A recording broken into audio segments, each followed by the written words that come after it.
Strangely enough, those countries that pretend to love Africans so much that they are always preaching to African leaders about good governance, the rule of law and respect for human life and rights, have been apparently eerily quiet about the very dangerous, racist and inhuman behavior of deliberately causing boats carrying black Africans to sink, only to select a few lucky ones to be rescued and sent to concentration camps called asylum seekers camps. These camps are as bad as Nazi concentration camps, and nobody, country or human rights institution in the West has ever raised the alarm to this genocide in the 21st century.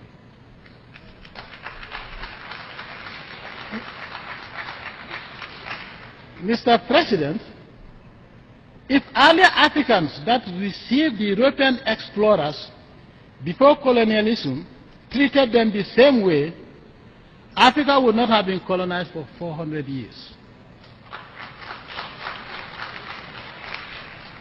The so-called European explorers were nothing short of people seeking greener pastures for their fellow Europeans, as Europe then had turned into brown pasture. After 400 years of colonial looting and misrule in Africa, Africa is reduced from green now to brown pasture due to overgrazing. Now African explorers are not only unwelcome, but are greeted with instant death on European soils. This is unacceptable. Therefore, Mr. President, the UN must conduct a full and impartial investigation into this man-made catastrophe, that is the sinking, capsizing of these boats carrying young Africans to Europe. If these boats are able to cross the Atlantic Ocean and the Mediterranean Sea only to sink on European coasts, we must find out what deadly mysterious force exists on the European Mediterranean coast that caused boats carrying young Africans to disintegrate and sink upon arrival. Mr. President, racism, greed and hate can only breed hatred, violence and disastrous confrontation between races. We African leaders would stand up together, I hope, to protect these young Africans from mass murder on European coasts. I hereby call on the UN to commission such an investigation as a matter of priority and urgency in order to avoid a major racial confrontation. We have a right as Africans to defend our black people wherever they are. As we welcome all races to Africa, we will not accept that Africans are treated like dogs and they get away with it. That is unacceptable. If the UN fails to take action, we will take action. And the action we take will be determined by us. In the Gambia, we don't attack a person because you are white or black or because of your religion. No foreigner in the Gambia will say, I was attacked because I'm a foreigner. Any foreigner that comes into contact with the police is because he has committed an offense for which even a Gambian would be arrested. If we cannot tolerate each other, the world will never see peace. Because nobody can stop migration. The Almighty Allah created this world for us to move around. The same way you moved around when Europe was bankrupt. You came to Africa for 400 years. We never killed you.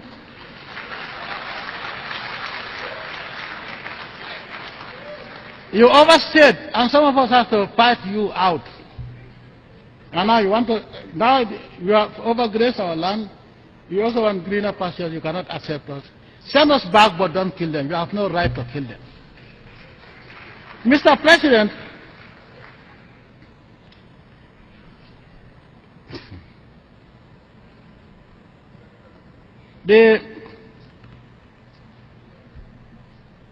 for the Gambia, out of hundreds of European explorers that came to the Gambia In those days, only one European died on the river Gambia over a span of 400 years. Today, over a span of 5 years period, more than 500 Gambians have lost their lives on European coasts. This is unacceptable. Enough is enough, and the UN must intervene, and intervene quickly, or else we will all live to regret our failure to take appropriate action at the right time. Mr. President, geopolitical realities have changed. Let the West accept these realities, and together with us, endeavor to change along with these realities as we move together towards the brighter and peaceful future we want. So-called military superpowers should know that humanity would be returned to pre-Stone Age if they are reckless enough to unleash World War III. Mr. President, you cannot have your cake and eat it anyhow you please, and at the same time dictate to others how, when, and where they should eat their cake. In the 21st century, humanity needs only superpowers of peace and development, and not the medieval Europe type of warmongers. We can't accept. Why can't we accept the diversity of the human race and its attendant diversity in culture, religion, and way of life as each diverse group deems fit? I thank you for your attention.